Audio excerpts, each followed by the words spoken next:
বই কেন তোমাকেই পড়তেই হবে? বই পড়তে হবে কারণ বই হচ্ছে সাফল্যের হাতিয়ার। বই পড়লে জানতে পারবে অনেক কিছু। বই মনোযোগ বাড়ায়। বই পড়লে মস্তিষ্ক থাকে সচল এবং বই কল্পনা শক্তি বাড়ায়, মানসিক চাপ কমায় এবং বই পড়ার মাধ্যমে সহানুভূতিশীল হবে। বই অন্য মানুষের প্রতি আমাদের সহানুভূতিশীল হওয়ার ক্ষমতা বাড়ায়, অন্যের দুঃখ বুঝতে সাহায্য করে, মানুষের সঙ্গে আমাদের সম্পর্ক উন্নয়নেও ভূমিকা রাখে। যারা প্রতিদিন বই পড়েন তারা মানসিক সমস্যায় কম ভোগেন। প্রতিদিন অত্যন্ত 30 মিনিট বই পড়লে রক্তচাপ কমে, হার্ট ভালো থাকে, মানসিক অবসাদ কমে।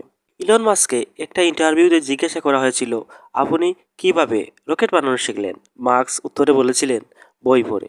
তাই কোনো কিছু শিখতে বা জানতে হলে হাতে নেবে সেই বিষয়ের একটি ভালো বই। যখন ক্লান্ত বোধ করবে, যখন মনে হবে সব কিছু থেমে গেছে, তখন নিজেকে মনে করিয়ে দিবে এই অন্ধকার শুধু সাময়িক। পড়াশোনায় আলোয় নিজেকে আলোকিত করবে, কারণ এটি তোমার সেই সাহস দেবে যা দিয়ে জীবনের সমস্ত অন্ধকারকে জিততে পারবে। তোমার স্বপ্নগুলো বড় হোক, বিশ্বাস রাখবে নিজের উপর। পড়াশোনা শুধু একটি হাতিয়ার নয়, এটি একটি পথ, যে পথে তুমি তোমার সেরা সম্ভাবনাকে খুঁজে পাবে। মনে রাখবে, যে মানুষ পড়াশোনাকে নিজের জীবনের সঙ্গী বানায় তার সামনে দুনিয়ার কোনো কিছুই বাধা হতে পারে না। এগিয়ে যাও, শিখো এবং তোমার জীবনের গল্পটিকে অনুপ্রেরণার উৎস বানাও।